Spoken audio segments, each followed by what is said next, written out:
Recevez toutes les amitiés de l'ensemble de l'équipe de Ça va chauffer, de Label Radio et Télévision, votre chaîne panafricaine internationale.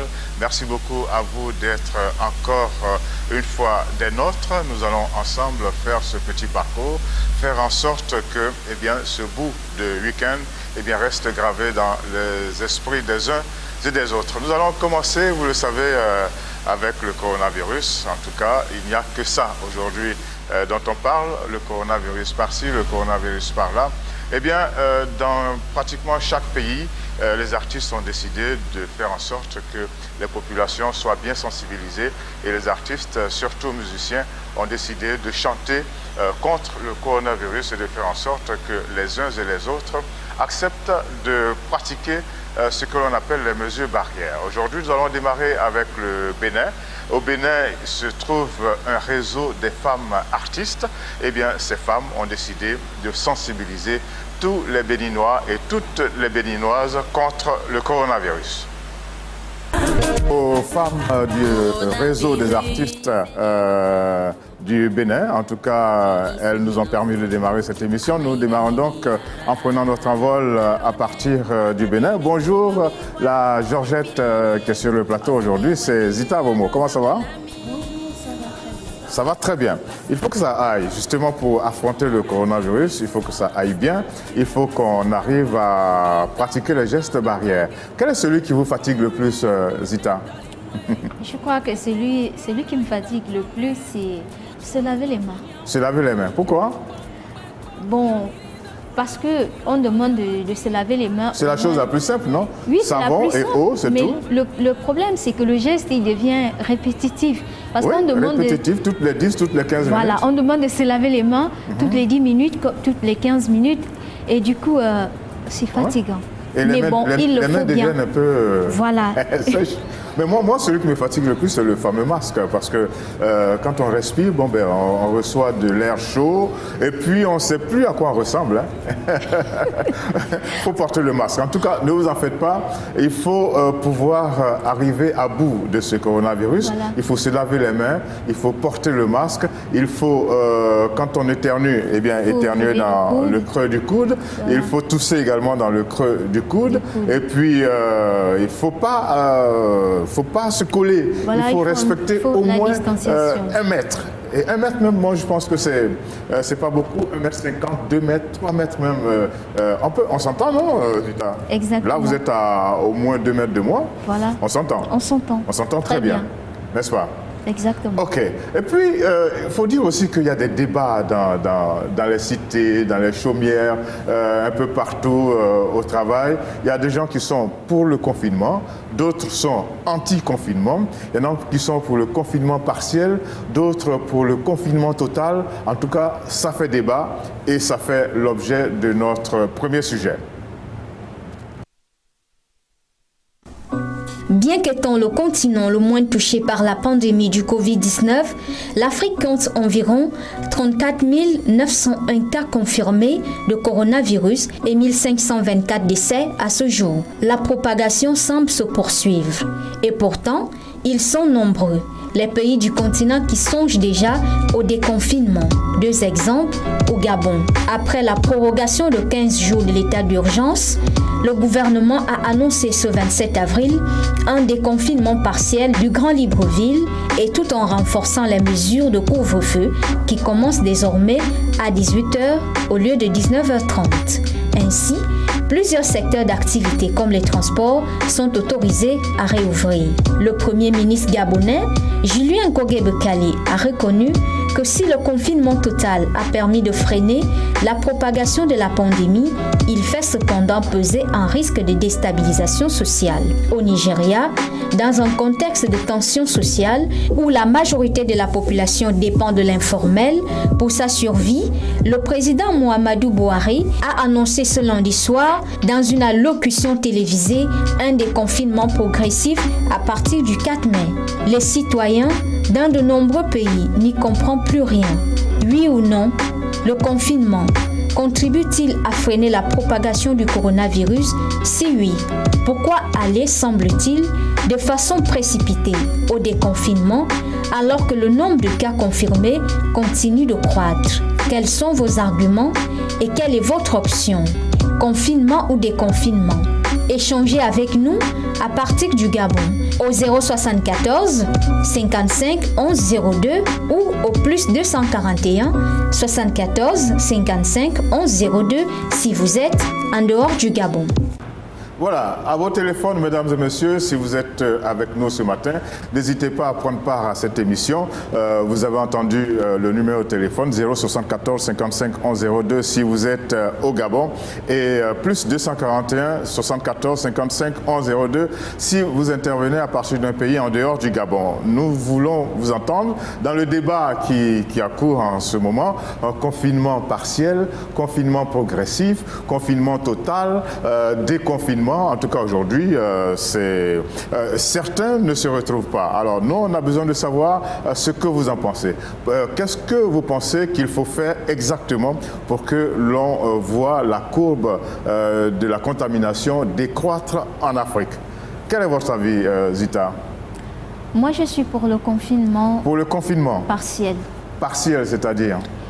Moi, je suis pour le confinement. Parce que partiel, là, c'est des petits bouts. Hein, ouais. Oui, c'est des petits bouts.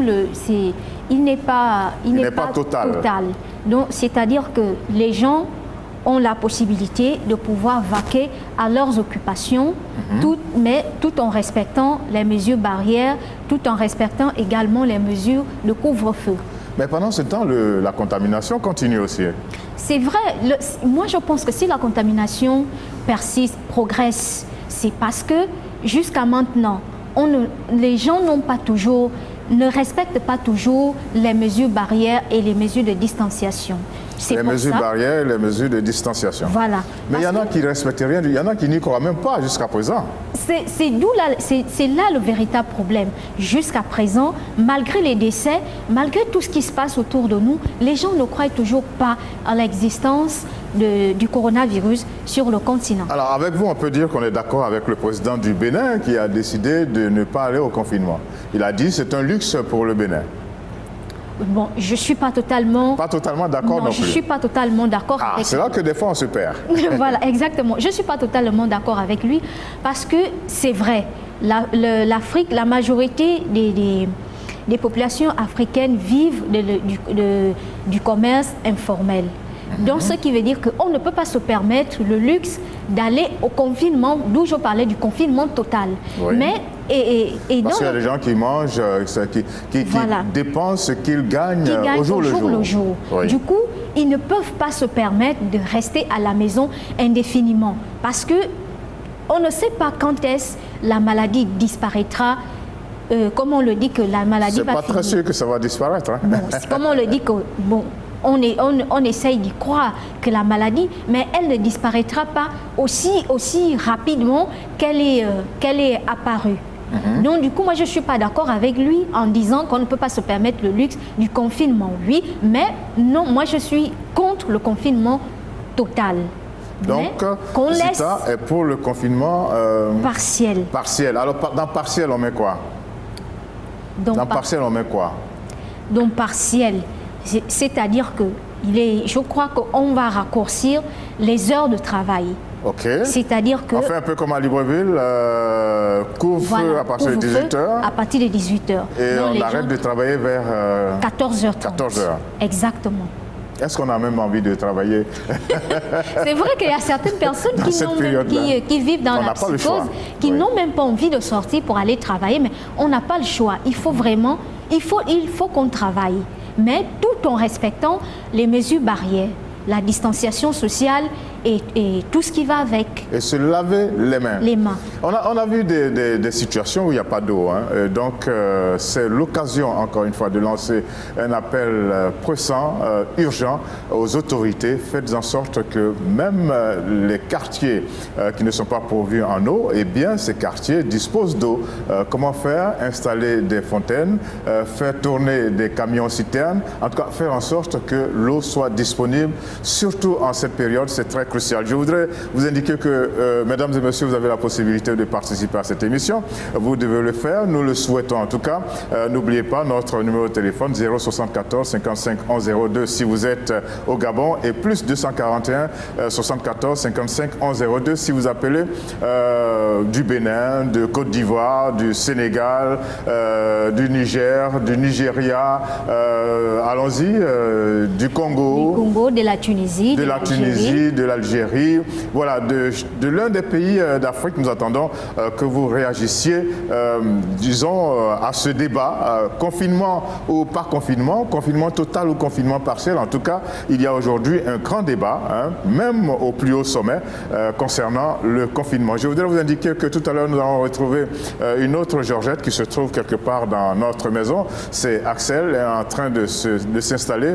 N'oubliez pas que nous avons décidé de respecter ce que nous appelons les gestes barrières, la distanciation. Cet espace est grand, certes, mais il ne peut pas nous recevoir à plus de 2. Et donc, Axel se retrouve quelque part. Alors donc, le débat, il est en cours, mais il y en a qui sont pour le confinement total. Quand ils regardent la flèche qui continue de monter chaque jour, ça monte un peu plus. Chaque jour, ça monte un peu plus et ça fait peur. Et ils disent, pourquoi ne pas aller carrément au confinement total? Vous n'êtes pas d'accord avec cela? Moi, je ne suis pas d'accord avec ça. Parce que dans nos pays, on n'est pas tout à fait préparé pour aller au confinement total. Parce qu'on n'est pas préparé à ça. Par exemple, on a dit... Mais de l'autre côté, ça monte. Mais oui, c'est vrai, ça monte. Les cas d'infection montent. Les cas continuent de monter de façon exponentielle. Mais on n'y peut rien. Il faut que les gens comprennent une bonne fois pour toutes que la situation est grave. Il faut que nous respectons les mesures barrières. Je crois que jusqu'à présent, c'est la seule chose que nous pouvons faire pour stopper la propagation du virus. Ok, donc on doit se rappeler qu'on doit se laver les mains pratiquement toutes les 10-15 minutes. On doit se rappeler qu'on doit éternuer ou tousser dans le coude. On doit se rappeler qu'on ne doit pas se retrouver coincé dans un espace. Il faut respecter au moins 1 mètre, 1 mètre 50 entre nous et les autres qui sont soit devant nous, soit derrière nous. On a vu des fois dans des films pour entrer au supermarché, bien les gens sont collés les uns aux autres, ou bien au marché et tout ça. Eh bien tout cela, il faut arrêter, puis il faut demander peut-être à des brigades. Hein. Il est possible peut-être de créer des brigades pour faire le tour des endroits où il y a encore du monde, pour faire en sorte que, on respecte la distanciation. Bonjour monsieur. Excusez-moi, je suis en direct. Hein. Vous êtes en direct, vous êtes monsieur? Oui, c'est à propos du débat là. Voilà, vous y êtes. Dites-nous comment vous appelez et d'où vous appelez, s'il vous plaît. Je m'appelle Ivassa. Enchanté, monsieur. Et vous appelez d'où, s'il vous plaît? Depuis Libreville, au Gabon, précisément à Libreville. Vous êtes à Libreville, ok. Alors, quel est votre avis? Confinement partiel, confinement total ou déconfinement? Moi, à mon avis, possiblement, c'est le déconfinement. Le déconfinement. Pourquoi? Je m'explique. Comme le gouvernement a dit confinement total, malgré le confinement total, on a depuis les 4 jours au Covid-19. Oui. Maintenant, voici un confinement, je peux dire, partiel, a toujours le problème du Covid-19, toujours. Les cas continuent toujours à graver. Je pense qu'il faut d'abord que l'État puisse mettre à disposition les équipes au terrain. Oui, nous vous écoutons toujours. Sans les équipes au terrain, vraiment, la population va toujours augmenter tous les jours. Donc il faut des équipes sur le terrain pour sensibiliser. Maintenant, le grand problème qui se pose maintenant, à plusieurs personnes qui se trouvent bloquées dans la capitale actuellement. Le fait qu'ils sont devant les parents, le confinement les bloque ici. Comment possiblement, je ne suis pas ici, ici devant ma grande sœur, ici à Libreville. Alors n'oubliez pas qu'en cette période-là, on dit que la période elle est imposée par le coronavirus. On dit si vous aimez quelqu'un, il ne faut pas lui rendre visite. L'une des preuves d'amour aujourd'hui, c'est de ne pas rendre visite aux personnes qu'on aime. Donc, oubliez un peu pas l'oublier, mais ne lui rendez pas visite à votre grande sœur. Attendez encore que les choses avancent dans le bon sens, n'est-ce pas? Oui, c'est ça, oui. Oui, nous sommes obligés de ne pas rendre visite aux personnes que nous connaissons, aux personnes que nous aimons. Nous sommes obligés d'attendre. Hein. Donc, on ne rend pas visite et on n'accepte pas non plus qu'on nous rende visite. Non, mais c'est déjà. Alors, c'est comme... Avant le confinement, je me trouve à Libreville ici. Ici, c'est pas. Je suis sur mon terrain Barnet. Ok. Alors, merci. Je suis bloqué maintenant ici. La famille, je veux dire, ma petite amie reste à Barnet. Mon fils reste à Barnet. Je suis bloqué ici. Comment faire maintenant? Ah, ça c'est c'est une grande question. La situation. Dans le confinement, on est obligé de se soumettre. Vous êtes obligé de vous soumettre. De se soumettre plusieurs personnes ici, dans Libreville, pas moi, ceux qui sont bloqués, qui vivent en ce moment de ce genre de situation maintenant-là. Ça fait que de l'autre côté, les parents vous attendent alors que vous êtes ici à Libreville. Ils sont bloqués à Libreville. Ouais, c'est comment. Merci quand même. Merci beaucoup. On va croiser les doigts. On va croiser les doigts, faire en sorte que un de ces 4 matins, avec toutes les consignes, toutes les mesures qui sont prises, eh bien, la courbe s'inverse. Merci beaucoup, monsieur. Merci beaucoup, monsieur. Bon courage à vous. Bon courage à vous et restez en notre compagnie. Nous allons nous rendre au Cameroun, où se trouve notre correspondante Carole Guissot. Bonjour Carole. Allô, allô? Allô, bonjour Carole. Bonjour Carole. Ça marche habituellement, il n'y a pas de raison que ça ne marche pas aujourd'hui. Bonjour Carole, le coronavirus n'est pas rentré dans la télécommunication. Allô, bonjour. Bon, on ne l'entend pas encore, mais ça ne doit pas tarder à venir. Alors, vous avez vu, c'est un cas, hein, ce monsieur, il est bloqué à Libreville. Sa famille est à Lambaréné, c'est ça? Oui, et c'est le cas de plusieurs personnes. Plusieurs personnes. Ce n'est pas un cas isolé. Beaucoup de personnes se retrouvent bloqués ici à Libreville, ne pouvant plus retourner dans leurs provinces respectives. Mais qu'est-ce qu'on peut y faire? La situation nous est tombée dessus. Donc, il faut faire avec. Il faut faire avec. Voilà. Il faut se soumettre. Il faut se soumettre par rapport à ce qui arrive en ce moment. Et puis, c'est vrai, on dit, en ce moment, il y a beaucoup de canaux qui sont là, les nouvelles technologies, pour être en permanence en contact avec nos proches. Donc, il y a Facebook, il y a WhatsApp, ainsi de suite. C'est vrai, c'est pas comme si vous étiez présent au même endroit, mais au moins, ça permet à des personnes d'être en contact. Il a dit qu'il n'arrivait même plus à parler avec sa sœur, à rendre visite à sa sœur. Alors ça, on doit bannir ça. On doit bannir ça. Il faut éviter les déplacements inutiles. Voilà. C'est-à-dire, si ce n'est pas pour aller juste peut-être acheter à manger, s'acheter des médicaments, ce n'est pas la peine de se déplacer. Il faut rester fixe. Alors, nous allons nous déplacer avec la technologie et nous rendre à Yaoundé. Carole, bonjour. Bonjour Georges. Comment ça va? Ça va très bien. Est-ce que le moral... Contrairement à il y a quelques jours. Ah d'accord. Le moral est-il au bon? Contrairement à la dernière fois, ça va mieux ce matin. Ça va mieux. Ah, c'est très bien. Alors, donc, d'une semaine, d'un samedi à l'autre, ça va mieux. Alors, est-ce que le moral, il est là, il est ici, ou bien il est là? Il est à quel niveau, le moral? Il est à mi-chemin. À mi-chemin, comme ça. Il faut que ça monte, hein? Parce qu'il faut que ce soit très haut. Dans la moyenne. Il faut que ce soit très haut pour qu'on puisse affronter justement ce coronavirus qui nous fait beaucoup de misère, qui nous empêche de rendre visite à nos amis, à nos parents, qui nous empêche de faire ce qu'on a l'habitude de faire. Alors, quelle est la situation du Cameroun aujourd'hui? Combien de cas au Cameroun? Le Cameroun a le chiffre le plus élevé d'Afrique centrale. Nous sommes à 1892 cas. 1892 Bien sûr. Nous approchons le 2 millième de cas. On n'espère pas. Alors, il y a quand même beaucoup de guérisons aussi. Était votre jour au Cameroun, oui. Il y a beaucoup de guérisons. 934 guérisons quand même. C'est quand même beaucoup. C'est autour de la moitié. Oui, on peut le dire. Ok. Alors, Carole, quel est le fait le plus marquant de la semaine écoulée là? Qu'est-ce qui vous a le plus frappé cette semaine concernant le coronavirus, la sensibilisation, la lutte, etc.?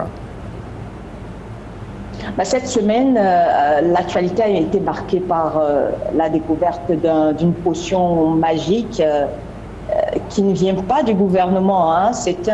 Contrairement à Madagascar, ici, c'est un prélat catholique qui a découvert un médicament, un remède à base de plantes naturelles pour guérir du coronavirus.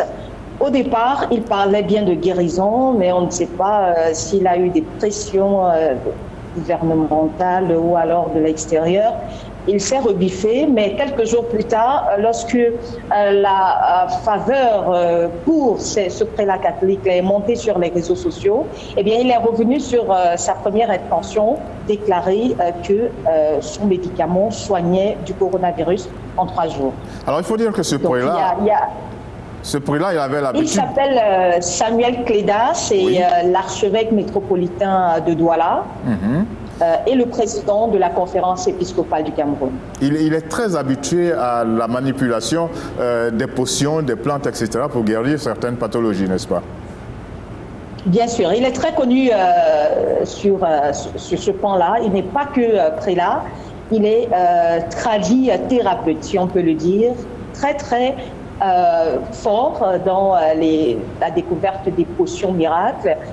Ce médicament, il le disait, n'a aucun élément chimique. Tout est fait à base de plantes naturelles. Il n'a pas donné la composition déjà parce qu'il dit que s'il le fait, certaines personnes pourraient avoir les intentions de recopier cela et de coller. Et de mal recopier des fois. Voilà. Et de coller quelque part, mais qu'il se poserait un problème de posologie. Parce que lui seul sait comment il faut prendre le médicament pour que les malades de coronavirus guérissent. Donc il n'aimerait pas que des personnes peut-être même mal intentionnées ou bien intentionnées recopient cela et fassent du surdosage ou du mauvais dosage.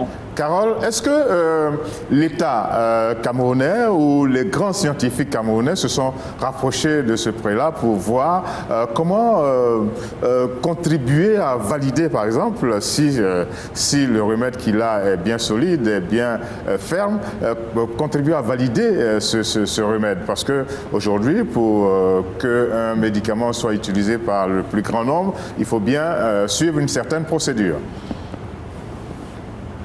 Bien sûr, c'est même sur ce point-là, c'est pour cela qu'il refusait un peu de parler à la presse et de parler publiquement, parce que ce médicament, il n'a pas commencé hier, hein. Ça fait 1 mois ce médicament est administré aux patients souffrant de coronavirus qui se rendaient dans les hôpitaux catholiques. Plus tard, il a, de bouche à oreille, les médecins, ceux qui avaient en charge la prise en charge, ceux qui avaient en charge les patients de coronavirus dans les hôpitaux agréés par le ministère de la Santé publique, se sont approchés de lui et ont demandé à son aide. Donc, beaucoup de médecins, vous savez que les médecins et les infirmiers sont très exposés à cette pandémie-là. Beaucoup de médecins, déjà nous avons 3 médecins au Cameroun qui en sont décédés. Beaucoup de médecins sont donc touchés par la pandémie. Ils l'ont approché et certains qui étaient même, d'après les dires du prélat, de Monseigneur Samuel Cléda, certains qui étaient presque au stade terminal de la maladie ont pu récupérer leur santé après 3 jours de prise de ce traitement-là. Alors, le gouvernement qui prenait des pincettes au départ a décidé par la voie du ministère de la Santé publique d'envoyer une équipe d'experts médicale, une équipe médicale à Douala, dans la capitale économique, pour rencontrer ce prélat-là et discuter avec lui si c'est possible, voir un peu, parler de la composition du médicament et voir si il peut être homologué par le gouvernement. il peut être reconnu par le gouvernement. Jusqu'à présent, nous n'avons pas encore les résultats de cette rencontre-là, mais le prélat est sûr de lui. Le médicament traite du coronavirus en 3 jours. Il y a des témoignages des personnes sous anonymat qui pullulent sur les réseaux sociaux, des personnes qui ont consommé ce produit, qui ont été guéries par ce produit. Donc, pour l'instant, on n'a pas encore le retour de la rencontre entre l'équipe médicale envoyée par le gouvernement et l'archevêque métropolitain de Douala. Alors, tel que les choses se présentent, on a le sentiment que sur le continent africain, il y a une multitude de remèdes pour affronter le coronavirus. Il y a donc cette potion du prélat camerounais. Il y a aussi l'organix de Madagascar. Et il y a un peu partout un certain nombre de propositions de cette façon. Et tout cela nous fait dire que certainement le pire qui avait été annoncé pour l'Afrique pourrait ne pas avoir lieu.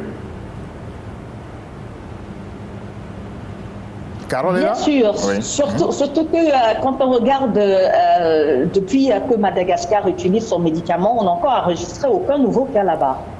Donc au Cameroun, on a l'impression que la découverte du prélat catholique est un espoir pour le pays. Je vous annonce déjà que d'après une déclaration spéciale faite le 30 avril, c'est-à-dire hier, avant-hier par le Premier ministre camerounais Joseph John Bouté, il a annoncé que le président de la République avait décidé d'assouplir les mesures de restriction prises dans le cadre de la lutte contre la Covid-19. Donc, c'est simplement pour des raisons économiques. Les débits de boissons, les restaurants et lieux de loisirs qui avaient pour interdiction d'ouvrir au-delà de 18 heures, aujourd'hui, cette mesure a été levée. Donc, les bars, restaurants, lieux de loisirs peuvent ouvrir comme à l'accoutumée, c'est-à-dire 24 sur 24 s'ils veulent. Les boîtes de nuit également ont été, la levée de mesure de 50 personnes par rassemblement a été levée également. Dans le secteur des transports, les agences de transport qui avaient pour obligation de transporter moins de 50 passagers. Aujourd'hui, la mesure a été levée, donc tout le monde, tout est redevenu comme avant. On demande juste aux passagers, aux Camerounais de continuer à observer les mesures barrières, c'est-à-dire la distanciation, le lavage des mains et le port obligatoire de masques. Voilà, mais on espère que on ne va pas trop vite au déconfinement. C'est ça qu'on appelle le déconfinement, et que effectivement les Camerounais vont respecter les gestes barrières qui ont été édictés par les uns et les autres, notamment par l'OMS, et faire en sorte que ce déconfinement-là ne fasse pas remonter le chiffre. En tout cas, merci beaucoup, Carole. Nous vous souhaitons un très bon week-end. Merci beaucoup, Georges. Nous sommes aussi dans l'attente d'un potentiel, un éventuel remaniement ministériel, parce que dans le quelques heures là, quelques jours, le président de la République a nommé des présidents de conseil d'administration d'entreprise. Et voilà, donc ça veut dire que ce remaniement ministériel qui est annoncé depuis le lendemain des élections législatives et municipales au Cameroun en février dernier. Donc c'est à ça qu'il faut s'attendre dans le courant de la semaine qui arrive. Et tout le monde attend de voir ceux qui seront exclus du gouvernement pour cause de mauvaise gestion de leur département ministériel. Ok, merci beaucoup Carole. Nous vous souhaitons de passer bon week-end à vous. Un très bon week-end. Ok, et nous restons en contact dans tous les cas, que ce soit pour Ça va chauffer ou pour le journal. Dès qu'il y a quelque chose, vous nous faites signe. Merci encore et bon week-end. Entendu. Ok, alors on le voit au Cameroun, on va vraiment de façon résolue au déconfinement, même si on voit que la flèche des chiffres des infectés est quand même en ascension. Moi, je pense que le déconfinement au Cameroun, c'est encore trop tôt. Vu que le Cameroun... Vous pensez que c'est trop tôt? Oui, c'est encore trop tôt. Parce que vu que et il y en a beaucoup qui le pensent aussi. Voilà, vu que le Cameroun est le pays où il y a plus de cas confirmés en Afrique centrale. Donc, aller directement au déconfinement jusqu'à, comme elle l'a dit, jusqu'à laisser ouvrir les bars, ouvrir les boîtes de nuit. Moi, je trouve quand même qu'ils sont allés un peu trop vite. Ok, ça c'est l'avis de Zita, c'est l'avis également de nombreuses personnes parmi vous. Nous allons marquer une pause, regarder encore comment les artistes se battent contre le coronavirus et nous rendre en Afrique du Sud. C'est le pays le plus touché par le coronavirus. Et bien là-bas, il y a des jeunes gens, des enfants même, on va dire, qui ont décidé de danser, de chanter contre le coronavirus. C'est le Mazaka Kids.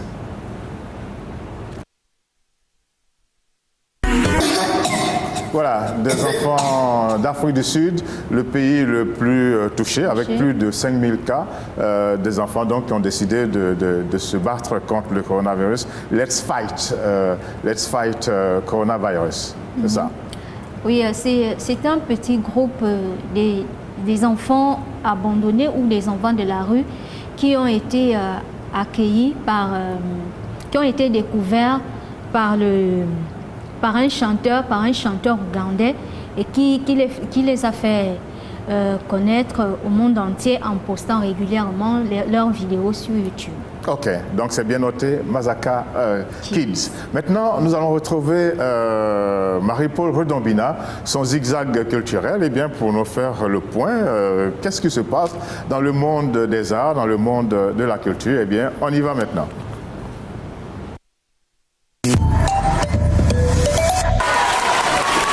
Papa Wemba, 4 ans déjà, ce 26 avril 2020 marquait la célébration de l'anniversaire de décès de la star de la rumba congolaise qui a perdu la vie en pleine prestation sur le podium du Festival des musiques urbaines d'Anoumabo.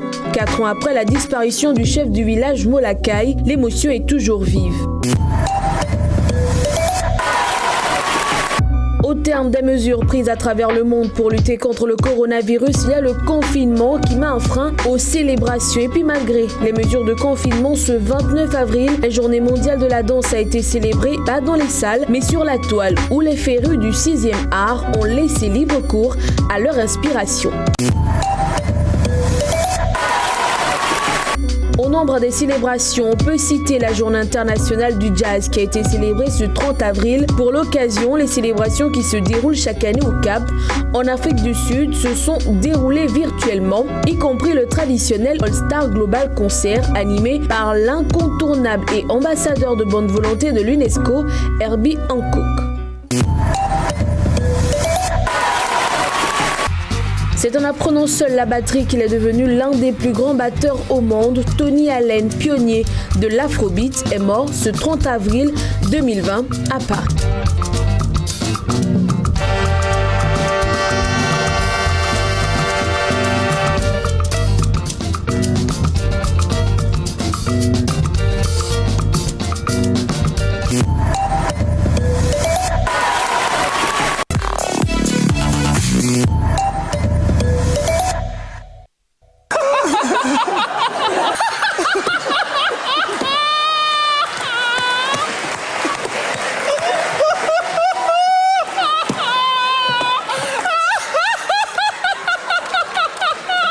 Bonjour. Ce qui est bien dans le confinement, c'est qu'il m'a appris à mieux apprécier, à mieux connaître ma femme Fabienne. Moi, c'est Brigitte, connard. Oups.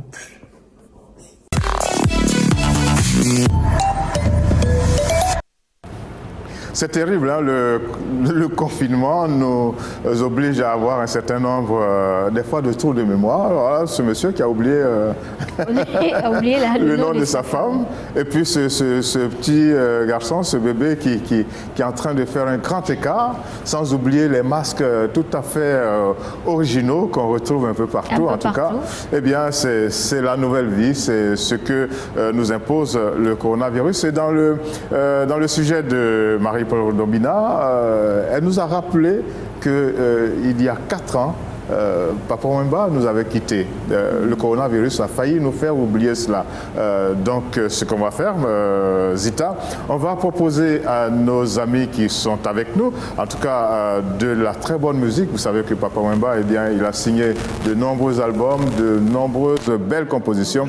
Voici une composition qui s'appelle Blessure, où Papa Wemba parlait des blessures que la mort pouvait provoquer. La mort provoque un certain nombre de blessures à ceux qui restent vivants. Eh bien, c'est ça. Et aujourd'hui, nous nous souvenons de Papa Wemba, 4 ans déjà, 24 avril 2016, 24 avril 2020. Papa Wemba, Blessure. Cette voix magique, cette voix spéciale de Papa Wemba va continuer de sonner pendant longtemps comme un écho dans nos esprits. En tout cas, l'une des plus belles voix, une voix soprano comme on dit, la voix de Papa Wemba, malheureusement partie il y a 4 ans, mais qui reste quand même très présent à partir des œuvres qu'il a laissées. Et celle-ci, Blessure, eh bien, est une œuvre qui met le doigt sur les blessures que nous laisse la mort. Et je sais que les mélomanes africains sont restés blessés pendant longtemps par cette disparition de Papa Wemba. Allô, bonjour. Allô. Oui, bonjour. Bonjour, madame. Non, c'est monsieur. Vous nous appelez d'où, s'il vous plaît? J'appelle de Libreville, je crois que là, je pas en direct. Ah, c'est un monsieur. Vous appelez de Libreville? Oui. Ok. Vous êtes monsieur? Juste votre prénom va nous suffire. Moi, je suis monsieur Aboubakar. Aboubakar. Comment allez-vous? Oh, ça va très bien, monsieur. Vous n'êtes pas ébranlé par la situation qui prévaut en ce moment? Oui, bon, mais par rapport, en fait, si j'appelle, c'est par rapport au confinement, tout ça, que le président... Oui. Alors, quel est votre avis? Confinement ou déconfinement? Non, mais c'est déconfinement, puisque là... Vous êtes... renvoyer les gens, parce que comment renvoyer les... Vous êtes pour le confinement? C'est trafic, en fait. Vous êtes pour le confinement? Oui. Total ou partiel ou progressif? Non, c'est partiel en fait. Partiel. Alors dans partiel, qu'est-ce que vous mettez? Bon, en fait, partiel, c'est parce que ça va permettre que les gens de partir aller chercher et puis venir. Parce que ça reste là que les gens ne pas en fait. Alors, je voudrais profiter de vous pour savoir comment est-ce que vous vivez ces instants-là. Comment ça se passe à la maison aujourd'hui? Bon, je suis là, mais je n'ai pas. Donc, vous êtes en permanence à la maison? Oui, je suis à la maison. Et avec les enfants, comment ça se passe? Comment ça se passe avec les enfants?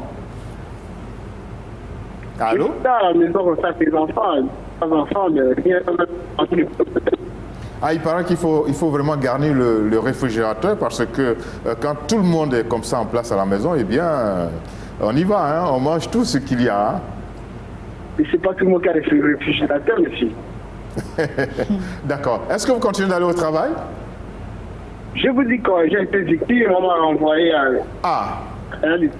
Oh là là, ça c'est l'une des conséquences tragiques du coronavirus, les licenciements.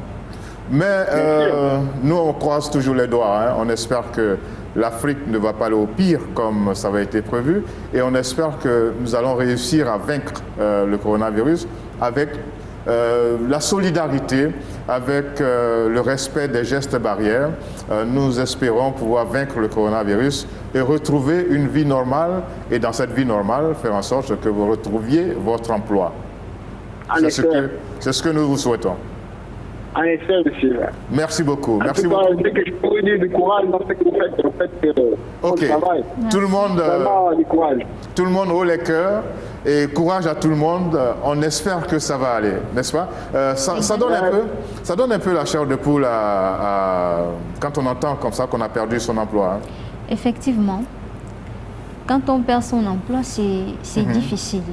Ouais. C'est difficile le chômage, surtout avec ce qui va se passer après tout ça.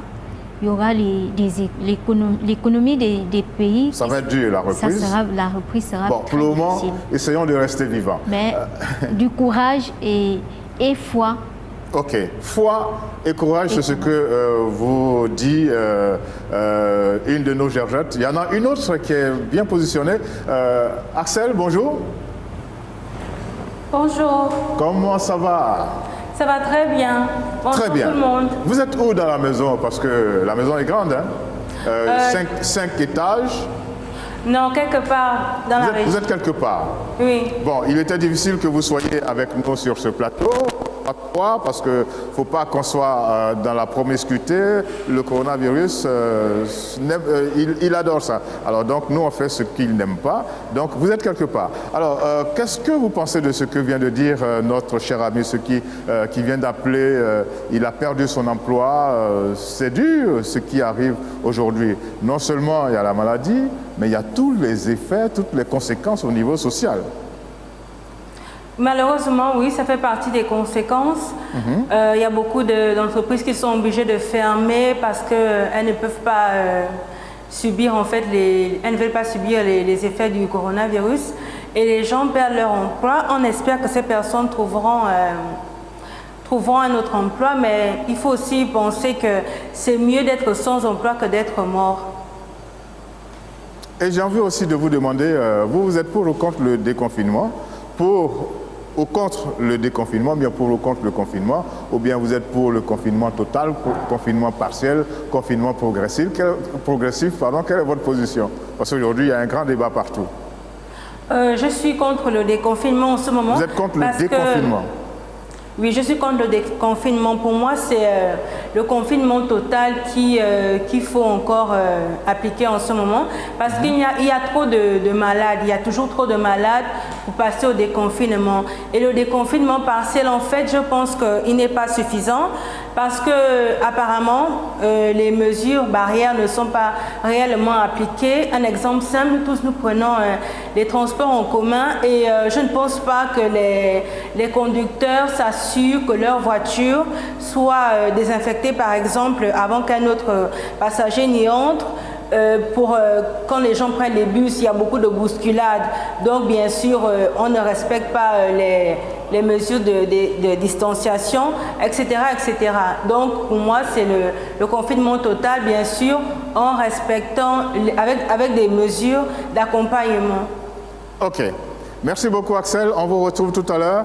Je reviens à Zita Vomo. Vous savez que dans notre émission, nous avons décidé chaque fois de porter à l'honneur quelqu'un, un individu, une personnalité ou même un pays.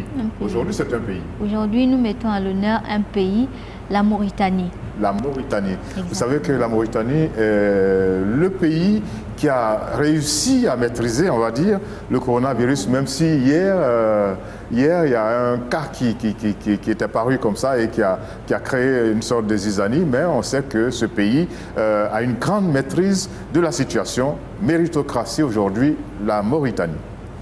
Avec à ce jour seulement 7 cas de coronavirus confirmés et un décès, la Mauritanie semble avoir trouvé la recette pour vaincre la pandémie.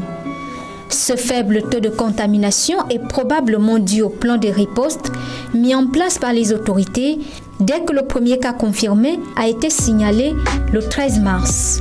Le gouvernement mauritanien a tout de suite instauré un couvre-feu de 18h à 6h et interdit le déplacement de personnes entre provinces. Les frontières routières, aériennes et maritimes du pays ont été fermées, de même que les lieux de rassemblement que sont les écoles et universités.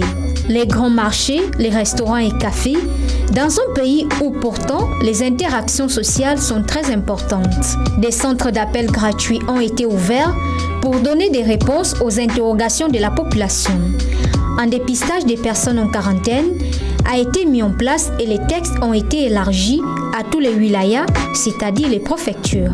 Le président mauritanien a débloqué une aide financière pour 30 000 familles dans le besoin ou n'ayant plus de revenus, une aide alimentaire pour les foyers les plus pauvres et une prise en charge des factures d'eau et d'électricité des familles ne pouvant les honorer. La distribution gratuite d'eau à tous les villages éloignés ainsi que l'exonération de tous les impôts locaux imputés aux petites entreprises et aux pêcheurs artisanaux jusqu'à la fin de l'année. La Mauritanie, un exemple à suivre. La Mauritanie est un exemple à suivre. Beaucoup vont dire oui, on a déjà vu ça, électricité gratuite, eau gratuite, etc. Mais en Mauritanie, on a rassemblé tout ça et puis la population suit. Exactement. Elle suit très bien.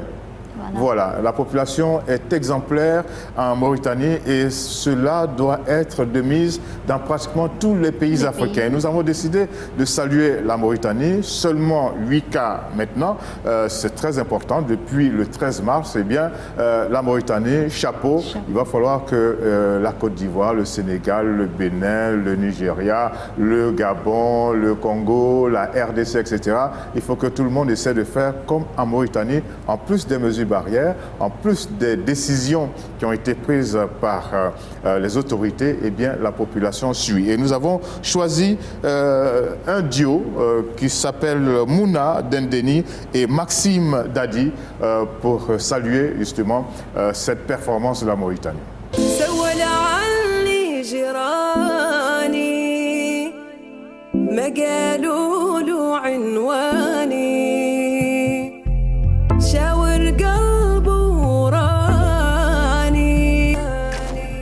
La musique sous toutes ses formes, belle mélodie en provenance de Mauritanie, une mélodie signée Mouna Dendeni et Maxime Dadi. Ça vous a plu?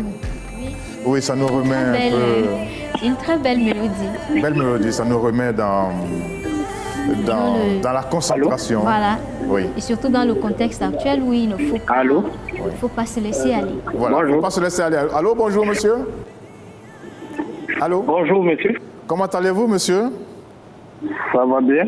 Ça va bien. Nous, on aime bien entendre ça. Il faut que ça aille. Il faut serrer les poings, des fois serrer les dents, et puis affronter le coronavirus. Vous êtes monsieur? Juste votre prénom. Juste votre prénom va nous faire plaisir. Je m'appelle, je me prénomme Justin, hein, je m'appelle depuis le Gabon, précisément Zion. De Zion, ça c'est l'un des grands quartiers de Libreville. Alors, vous êtes pour ou contre le déconfinement? Ou bien vous êtes pour ou contre le déconfinement? Moi, je suis contre le déconfinement par rapport déjà à la situation qui prévoit actuellement dans notre pays. Les cas ne font que s'accroître. Et si on doit lever, n'est-ce pas, le déconfinement, c'est vraiment aller dans un chaos total. Pas peut-être forcément, mais vous savez que de l'autre côté, il y a les activités économiques qu'il ne faut pas complètement éteindre. Oui, mais monsieur, nous devons penser que nous ne pouvons pas faire de l'omelette sans casser les œufs. C'est vrai. J'aime bien vaut mieux perdre un emploi, cette image, oui, que d'être quelque part isolé, que de loin perdre de sa famille et de ses parents. Oui. Et donc, moi-même qui vous parle, je suis maçon de profession. Je crois que depuis le 12 mars, je suis à la maison parce que avec les problèmes qu'on a, c'est difficile d'avoir un chantier ou d'aller faire un bricole quelque part. Donc, il vaut mieux de rester à la maison et veiller sur sa famille, ses enfants, que d'avoir encore des problèmes. Parce qu'aujourd'hui, moi, je crains qu'on est dans un pays, même si on manque, il y a la prise en charge totale, mais c'est encore des choses à vérifier. Donc, si on doit aller véritablement affronter le coronavirus et être atteint et ne pas avoir des moyens possibles de pouvoir se soigner convenablement, c'est encore vraiment des problèmes. Ok, donc vous souhaitez que les mesures restent fermes, qu'on reste dans le confinement, hein? Un confinement serré, j'allais dire, pour qu'on puisse repousser la contamination. Exactement. C'est par là le résultat que je viens de suivre, par exemple, sur la Mauritanie. C'est des décisions qui ont été prises et ces décisions ont été respectées. Oui. Et c'est le résultat que nous pouvons avoir aujourd'hui, cet éclatement depuis le 12 mars. Donc, c'est pas quelque chose de claquement de date, c'est-à-dire le gouvernement ou les autorités ont pris une mesure et cela a été respecté jusqu'au bas niveau de la population. Absolument. Alors qu'est-ce que vous pensez? Qui apporte aujourd'hui. Là-bas, si vous vérifiez, vous allez forcément trouver des personnes aujourd'hui qui sont au chômage, qui ne travaillent pas, mais qui sont soutenues parce que s'il y avait le soutien pour certains pays comme le Gabon. Beaucoup de personnes devraient peut-être être à la maison. Alors, qu'est-ce que vous pensez quand même de ceux qui savent que le coronavirus est là et qui créent dans leur arrière-cour ou derrière leur bâtiment des sortes de maquis et ils se retrouvent à 5, 10, 15, 20 pour boire de la bière. Juste pour boire de la bière, juste pour se retrouver. Moi, je pense que c'est un problème de responsabilité et de citoyenneté. Et c'est pas cela ne sort pas de la responsabilité des autorités qui doit, je ne sais pas, avoir la chicotte pour être chaque responsable des familles. Si les autorités ont dit on doit fermer les bars, je crois que c'est aux forces de l'ordre qui doivent, n'est-ce pas, veiller à l'applicabilisation de cette mesure. Il faut des patrouilles. Mais malheureusement, au Gabon, nous allons remarquer que ce sont même ces mêmes autorités qui vont, n'est-ce pas, aller dans les dépôts, aller prendre la boisson pour venir revendre ça dans leur domicile. Donc, si on est dans un domicile accompagné de 10 ou 15 personnes en train de boire une bière et qu'on est contaminé, là encore, ce n'est pas les autorités. Ok, alors c'est bien clair. C'est bien clair. Tout le monde, qu'on soit autorité, qu'on soit personnalité, qu'on soit grand type, qu'on soit petit type, qu'on soit citoyen ordinaire, il faut respecter les consignes. Et vous êtes les consignes, les mesures barrières, vraiment, ce n'est que en faisant vraiment, en respectant ces consignes, et nous pouvons, n'est-ce pas, gagner cette guerre. Merci beaucoup. Est-ce que vous est arrivé de vous poser des questions? D'où vient ce coronavirus? Bon, moi, personnellement, je pense que c'est une chicote, en fait, c'est une interpellation que Dieu a donnée au monde entier. Parce que si aujourd'hui, c'est vrai, on peut dire que la Chine ou je ne sais pas quel pays, mais je crois que le monde a plutôt pensé qu'à cause du savoir, à cause de notre intelligence, on était meilleur. On a oublié la place de Dieu dans tout ça.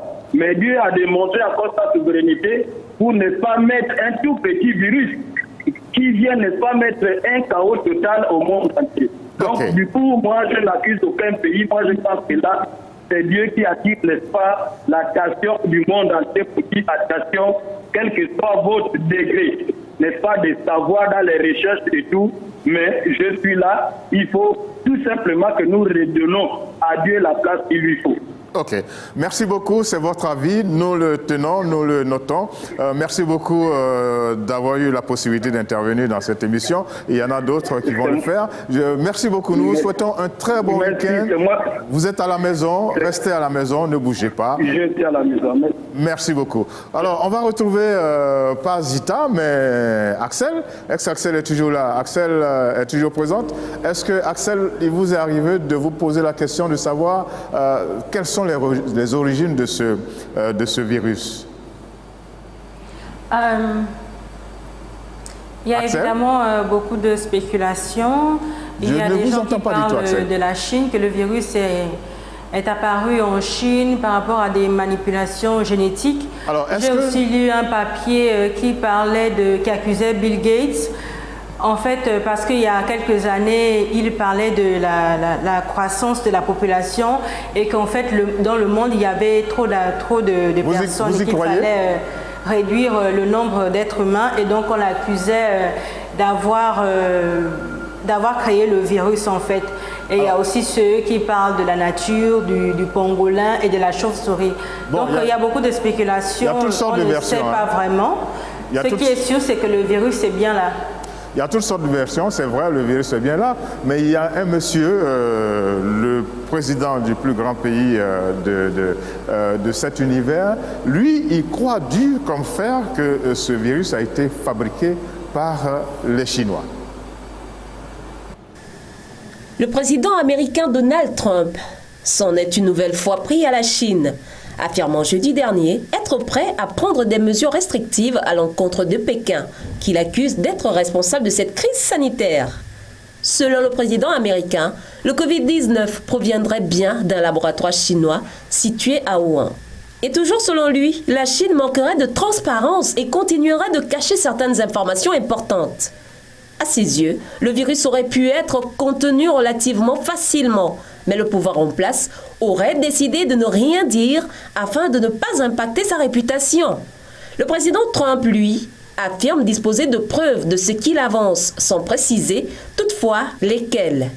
Soucieux de faire payer la Chine de la crise traversée, Donald Trump estime qu'il pourrait bien décider d'imposer de nouvelles taxes douanières, ajoutant qu'il disposait de nouvelles idées comme le non-remboursement de la dette américaine à la Chine. Le vice-président américain Mike Pompeo a complété les propos offensifs de Donald Trump en indiquant que le monde se devait de savoir d'où l'épidémie a pu débuter. Le président Trump, lui, souhaite voir la Chine payer pour ses dégâts occasionnés. Qu'est-ce que vous en pensez, Zita?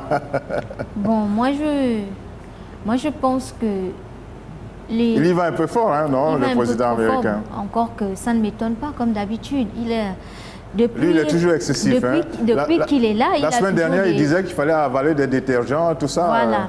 Il a toujours eu des sorties spectaculaires, dire des choses, des fois, je ne sais pas s'il mesure souvent la teneur de ses propos.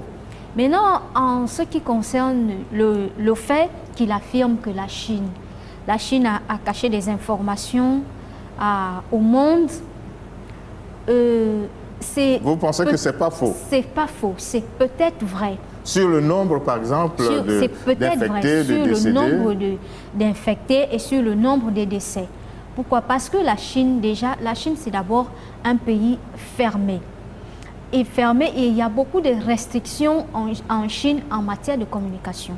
Parce que la Chine fait partie des pays au monde où, par exemple, par mois, on supprime, par exemple, les réseaux sociaux pour éviter que les gens de l'extérieur puissent voir tout ce qui se passe chez eux.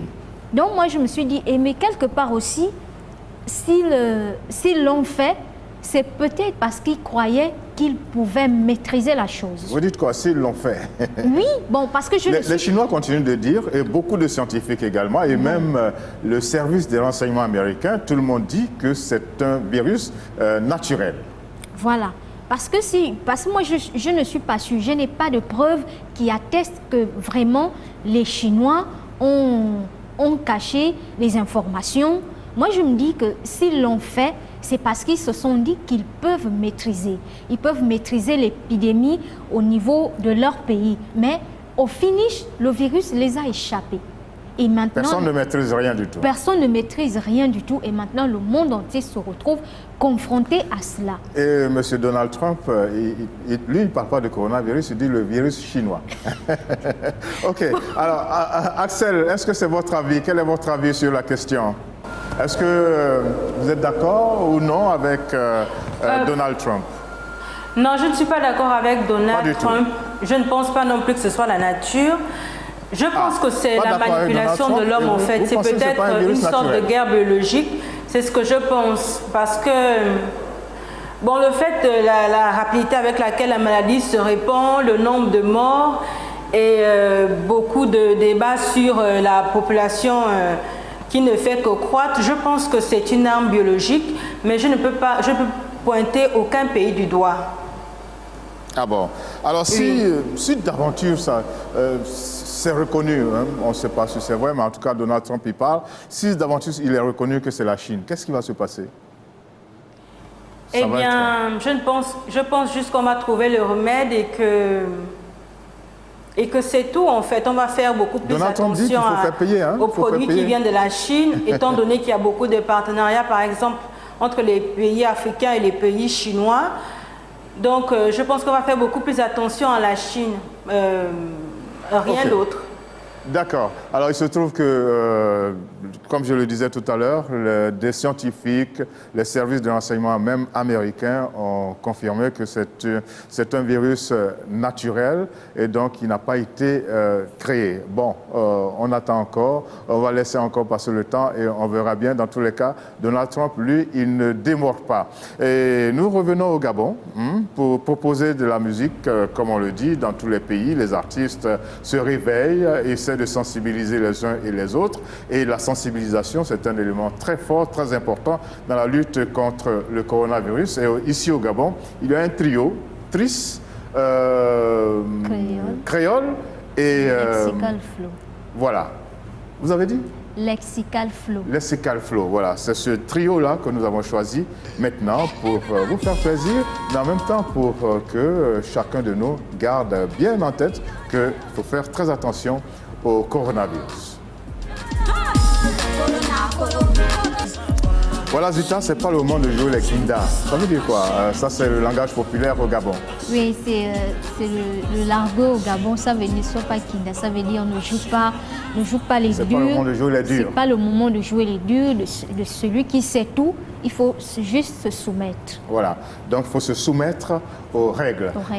Est-ce que ce message est bien perçu là-bas par Axel? Axel, il y a des gens qui jouent les kinda autour de vous, au quartier, là où vous habitez, ou même à la maison? Je ne vous reçois pas très bien. Est-ce qu'il y a des gens qui jouent les kinda, qui jouent au dur, qui se... Comment j'ai envie de parler vraiment comme au quartier, qui se gondolent, qui se prennent pour je ne sais pas quoi, parce que devant ce petit virus, il faut se faire tout petit et l'affronter, n'est-ce pas? Est-ce qu'il y a des gens qui se prennent pour des durs? Oui. Dans les quartiers? Bien sûr. Autour de vous? Autour de moi? Oui. Non, oui. Dans la chanson de tout à l'heure, on dit qu'il ne faut pas jouer au kinda.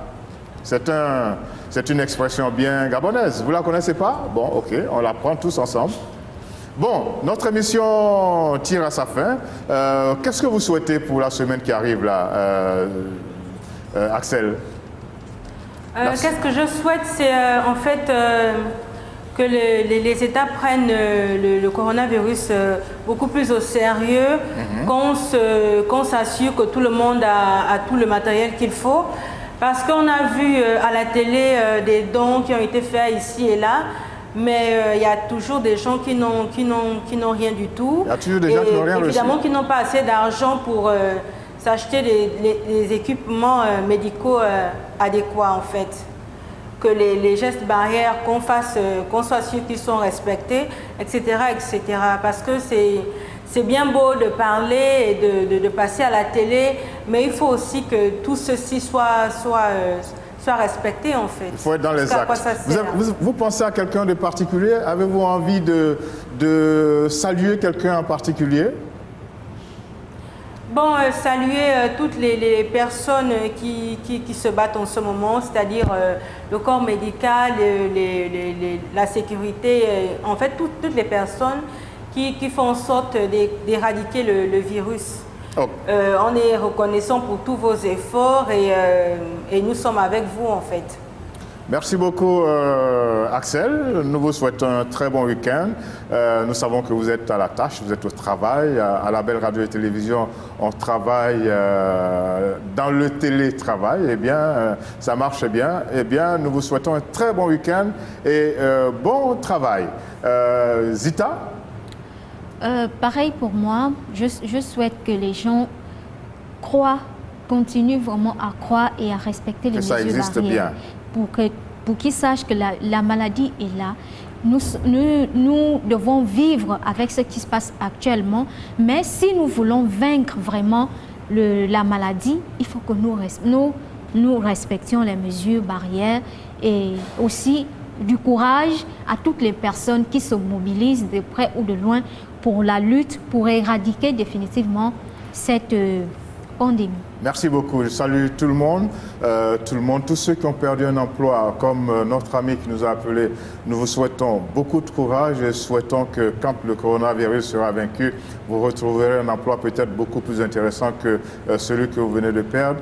Tous ceux qui ont perdu un être cher, en tout cas, toutes nos condoléances et à tout le monde, nous disons haut les cœurs. Il faut se mettre ensemble, faire preuve de solidarité, de responsabilité. Nous allons réussir à faire en sorte qu'en Afrique, le pire n'arrive pas. Très bon week-end à vous et nous nous retrouverons la semaine prochaine pour un autre Ça va chauffer. Bien entendu, en votre compagnie et toujours sur les antennes de la Belle Radio et Télévision, votre chaîne panafricaine internationale. On avait oublié que le week-end, c'était la fête du travail. C'est le week-end de la fête du travail. On va appeler Alpha Blondy. Travailler, c'est trop dur, mais bon, qu'est-ce que vous voulez voler aussi, c'est pas beau. Au revoir et à bientôt. Ciao. Travailler c'est trop dur et voler c'est pas beau.